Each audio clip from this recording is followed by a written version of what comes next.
Now we move on to Dr. Hatem Al Haj, who will talk on the organizational perspective.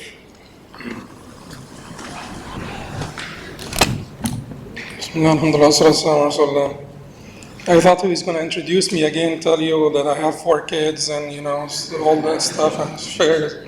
Okay.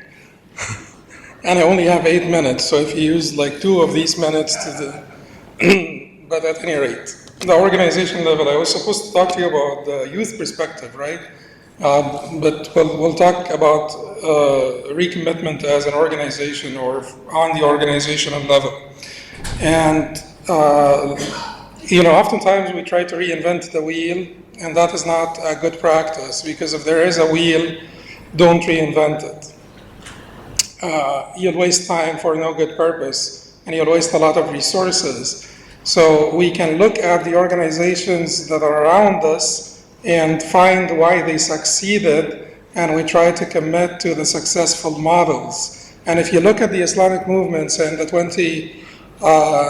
20th century, for instance, and you look at the Islamic movements that were able to succeed and reach a momentum, after which,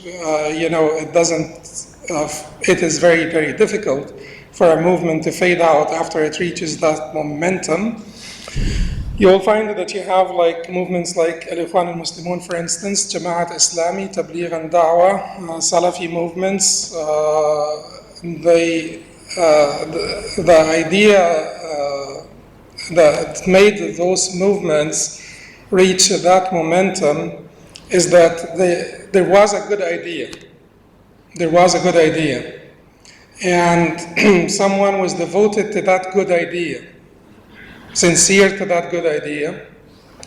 Then they had a good structure and good processes to deliver to, because eventually to realize your goals, you have to be logistically sound. The good idea is not sufficient.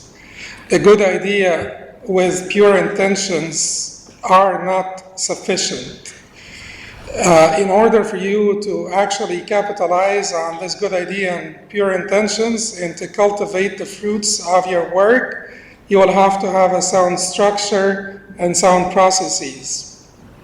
And the organizational culture also has to be one that is conducive to progress, to continuity, consistency, progress, and so on. So we need to have a clear vision. We need to have a good structure. We need to have perfect processes or close to perfect. And we need to have a positive culture in order for us to succeed. So for an organization to revisit their commitment, they need to go back and look at those 4 perspectives, those 4 angles, and figure out if they are doing well on them or not. Oftentimes, I advise people at various places to have a retreat after the sufficient brainstorming, offline and through, bilateral sort of discussions and multilateral discussions and meetings here and there. It is important that all the stakeholders get to meet in one place for a long time. And that is the problem in many organizations. Like in the US, for instance, they decide to meet over the weekend. And then they have, in the US we like to eat a lot. So there is breakfast, and then there is snack after breakfast, and shortly thereafter there is brunch, and then there is another snack, and then there is lunch. And then there are a couple of snacks before dinner, and then you have dinner, and it's usually a big dinner, and you go to sleep. And between all of those meals and snacks, there is, if you meet over the weekend and people arrive usually after Jum'ah in their own places, and you need to go back on Monday morning or Sunday night, that is not enough for an organization to actually decide anything, or to actually agree on anything, or to investigate any matter thoroughly. So you need to have a retreat of about a week of the main stakeholders where they meet and, daily for many hours and discuss those various matters that I just mentioned in order for them to arrive at something good and some good conclusions. I will mention quickly in the 4 minutes that I have, I'll mention quickly the main, so like a few pointers under each one of those 4 categories. I said there has got to be a good vision. There's got to be a good vision. The idea itself, the idea behind the Ikhwan al-Muslimun and the Jama'at Islami was the comprehensiveness of Islam, that Islam is not limited to the masjid or to the rituals or to this or to that. The idea behind the Tabligh wa Da'wah is that we can't stay here in the masjid for the rest of our lives talking to ourselves when people are out there lost, and no one is reaching out to them. The idea behind the Salafi movements, the various brands and categories, is that we should take it back to the time of the righteous predecessors because they had the best understanding of Islam. Therefore, in all matters of aqidah and fiqh and tazkiyah or purification, we should have our benchmark to be the first 3 generations, the righteous predecessors. The idea behind Hizb ut-Tahrir even was an idea that is quite a valid one, the importance of the Khilafah. I am not saying that, all of the people committed to sort of like the most perfect understanding of the idea and how to conduct their business. I am just saying that the idea behind all of those movements was a valid idea, and not only a valid idea, a glamorous idea as well, a very strong, powerful idea. Sometimes in marketing they teach you that if you have a good idea, even if you have a lousy product or lousy marketing, but the idea itself is good, if you found your niche in the market, it will be sort of self-propelling from that time onward. But we don't want to only have a good idea, we want to do good work as well. But we have to first have a clear vision of what it is the organization is about and make sure that this is a good idea that is needed in the particular circumstances and particular time and place and so on and so forth. The idea has to be clear to all of the members, because if the members are not really, they don't have a good grip on what we are about or what we do, you will be having problems with retention, recruitment and retention. The structure has to be a solid structure. The structure of the organization, meaning the boards and councils and obligations and duties and so on, distribution of the obligation and duties amongst the boards and councils and the individual president, secretary, you have board of trustees, board of directors, you don't have that, you have committees, etc. That structure, we can talk a lot about structure, and we did talk a lot about it, but I have the pointers here. 1, responsibilities and privileges have to match. If you give high privileges, low responsibilities, high responsibilities, low privileges or obligations and duties. وَلَهُنَّ مِثْلُ الَّذِي عَلَيْهِنَّ بِالْمَعْرُوفِ. To them are rights equal to those upon them. They have to match. That is one thing. The second thing is, which is also important, is the flexibility, particularly in volunteer-based organizations. Volunteers that don't have that much consistency.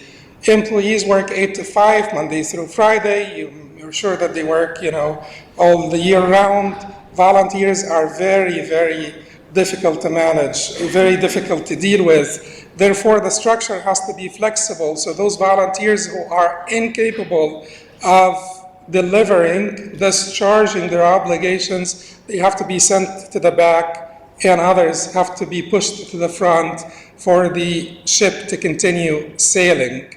So the flexibility of the structure is a very important aspect. Networking is important.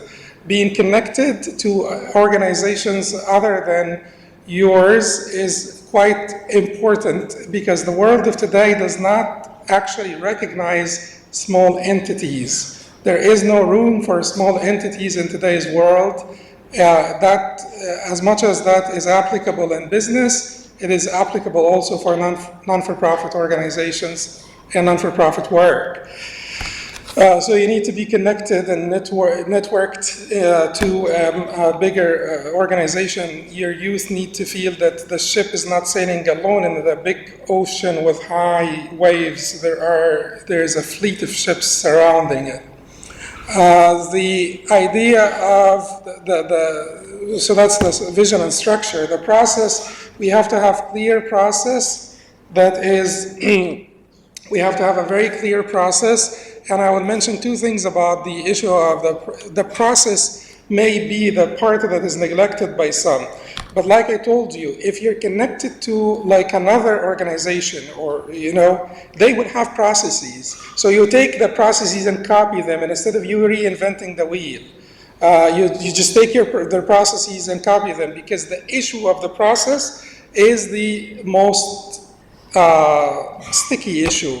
Very difficult for us to come up with good processes for our various functions. And the thing that I wanted to mention about the process also is that you should be preemptive. Don't wait for things to happen and then make a process for them. You should be preemptive. Don't wait for conflicts and then resolve them. You have to have a process for conflict resolution that is in place, that you will employ, operate once you have a conflict. And the last thing that I wanted to mention is the culture, and the culture for an organization that is a Muslim organization has to be based on devotion. So people who like to show off, people who like to, to be always in charge and to be always in the front of the crowd, those people can bring it down. So the Prophet ﷺ said we don't give that affair, which is leadership, to those who desire it, to those who seek it. And the second thing is correctness. And correctness means that you have to have a blueprint. You have to have guidelines. You have to have an ideological backbone, which I mentioned before. And I would mention one third thing, which is important in the culture of organizations. It's extremely important, which is positivity. Positivity. The people who can only see the half empty, the half empty half of the cup are people that can freeze any organization or destroy any organization. So we need to have plenty of positivity, because the challenges are great and the work that needs to be done is essential. With this, I will bring this to conclusion.